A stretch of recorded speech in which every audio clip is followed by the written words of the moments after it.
Hey, Coldwell Banker, welcome. There are a number of different companies on the call this afternoon. If we had more time, I'd name all of them, but there are about 20 of them, maybe more. So maybe on the chat, if you could just represent and put what company you're from, that would be awesome. Let's start a gang war. So let's get started. I think it'd be awesome if some of the owners chimed in and introduced the agent that they have on the panel. Start with you, Dave. Good afternoon. For the Pacific Northwest, I'm Dave Danforth from Coldwell Banker Danforth, serving the greater Seattle area. I'm thrilled to introduce Anastasia, who is one of our brightest young stars. She comes from a real estate family. Her mother just retired and was a longtime Coldwell Banker successful agent. Her brother won the Rookie of the Year of Coldwell Banker Danforth last year. That was cool. Anastasia was our number one broker the first quarter of this year, doing 13 transactions, and that trend is continued into April. Her goal is to be on the President's Circle this year, and she keeps up this pace. She will do just that, and she'll be our broker's youngest ever President's Award winner at 26 years old. So please welcome Anastasia. Welcome. Thank you, Dave. Thank and you. Let's see. Let's get to Steve with Island Properties in Hawaii. Hello everyone, Steve Houle, Coldwell Banker Island Properties on Kauai, Maui, and Big Island. I'm introducing Rhonda Smith-Sanchez. Quick story about Rhonda. When she was being interviewed by my predecessor, he was saying, well, what have you been up to? And she said, well, I've been windsurfing. And he was thinking, oh, great, fantastic. But couldn't figure out how she was making a living until she revealed that she was a 5-time world champion. So he said, you're going to be a millionaire, and immediately signed her. And she's been a superstar. She absolutely crushes it on the North Shore of Maui and provides leadership and inspiration to our team in our Paia office. So I'm looking forward to hearing what she's got to say, as well as these other wonderful panelists. Thank you. Thank you, Steve. And Steve is joining us from Canada. So thank you. And now my buddy Todd. Go ahead, Todd. Hey everybody, Todd Conklin, Coldwell Banker Distinctive Properties and Coldwell Banker Canyon Side and Coldwell Banker Commercial Prime Properties in Idaho, Montana, and Colorado. So guest today is Robert Yazbek. I'm excited to have Robert. Robert started his career back when things were really tough, and he's got a unique skill set, knowledge base, wisdom base, because not only was he a top and is a top producing real estate agent, but he also spent some time as one of our managers, so he understands the tools and the support in a way that most people don't. He then went on to become a coach, and he now is the team leader of a very successful team, and he is crushing it right now, leveraging technology. Thank you, Todd. And I'll introduce Anthony Manzon with Coldwell Banker West. Anthony joined our company a couple months ago from we won't say the competitor's name because they're not significant anymore because he's with us. But Anthony was one of our first agents to jump on the virtual open house scene, and he's been crushing it the last couple of weeks with that. So Anthony, excited to have you on. And then also I'll introduce Vonda. Hopefully I'm saying that right. Correct me if I'm saying it wrong. But number one agent, is fine. Perfect. Number one agent in France and voted in the top 10 most powerful women in real estate. So it's a pleasure to have you. Thank you for joining us all the way from France to give us your perspective as well. Yes. So let's just jump right into the juicy stuff. Is that cool? So thank you. Yeah. So I'll ask you guys. Maybe number one on everybody's mind is, how are you guys staying focused and how are you guys pushing forward and staying positive with your mindset while everything around you on the news is very, very grim? How are you doing that, Robert? Yeah, great question. I think it's super important to do right now. I am a relentless optimist by nature, I think, and I'm just always looking for the silver lining and the positive in what's going on.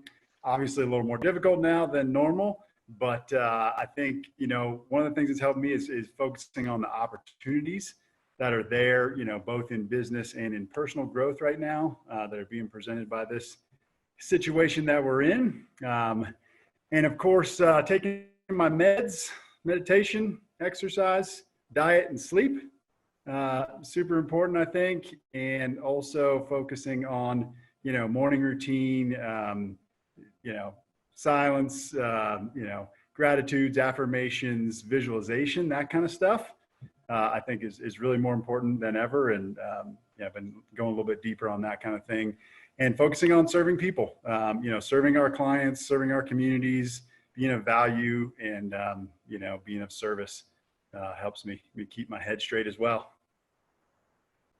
Thank you. Jump over to Anastasia. Hi. Okay, so as far as staying positive during this time, my biggest thing is turning the news off. I tend to be a headliner reader anyways, so I end up freaking myself out. For the first day, 2 days of this whole coronavirus, we had news on consistently, and all I felt was unmotivated, didn't want to push through, was worried about everything. And so as soon as I turned that off, everything changed for me. As Dave mentioned, my mom was in the business for about 18 years and was a top producer. And one of the things she said is that real estate agents, as soon as something dives down, they tend to dive down with it. So I continuously tell myself to stay positive and that it's always a hot market in my eyes. There's always opportunity for new business, no matter if it's back 2008 or it's the COVID-19. So staying motivated, making this business what you want, and continuing to thrive. Thank you. Anthony. What's up, everybody? Hey, guys, Anthony Manzon out here from San Diego. How am I staying positive? I think naturally I'm a very optimistic person already.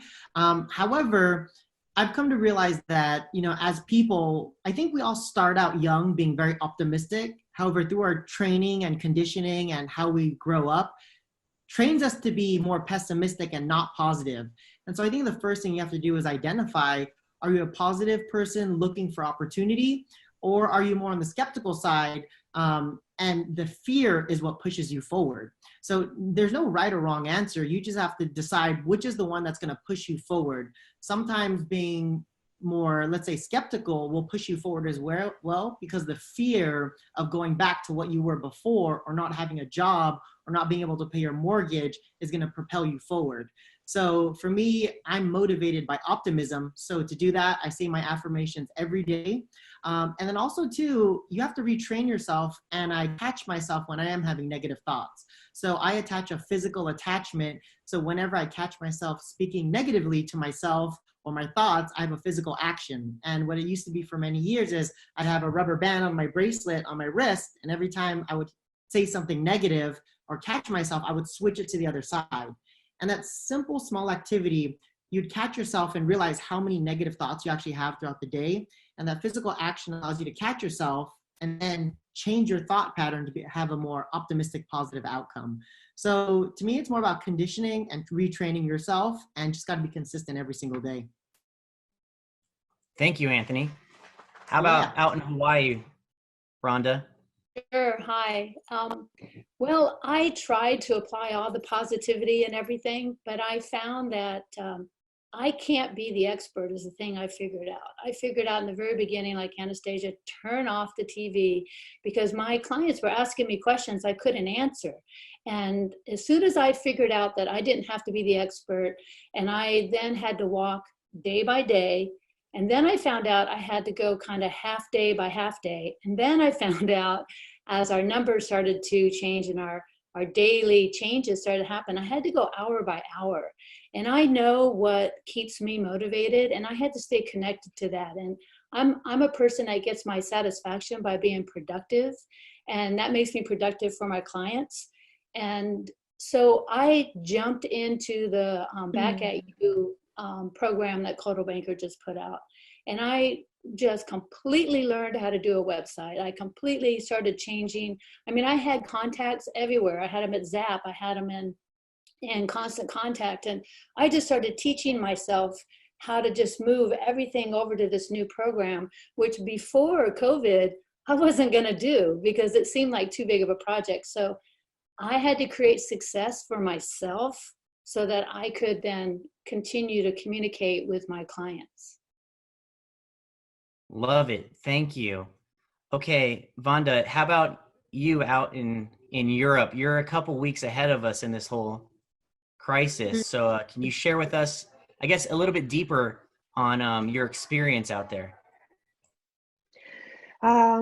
Well, the situation for everybody is completely new, and we need to manage it. So we have a call from the client, from the buyers or the sellers. They ask us what we should do, what's can happen at now and after this situation. So the most important is to be very positive. As I agree with all with you, with Anastasia, with Rhonda, with the team, with everybody. To keep positive spirit, it's very important. And I think also very important to be more human than business. It's more speak about the people. So how you live this kind of experience. I need something, I need some help. Are you alone or your family can help you? So to share this moment so they can really feel their real assistance, because this moment is difficult for everybody. So they need to know even real estate professional agent can be here for them, because we show them the houses. We try to understand what they need. So if we are not more human than business, we cannot help them. And I think it's very important. So I think the most important is this conditioning to be very, very positive with our customers, and at the same time to think what we can do after this period, how we can grow up with this, because with this exchange with our clients, we study more than needs, more than feelings, and more how we can help them. Thank you. I love that. Be more human. Thank you. Hey.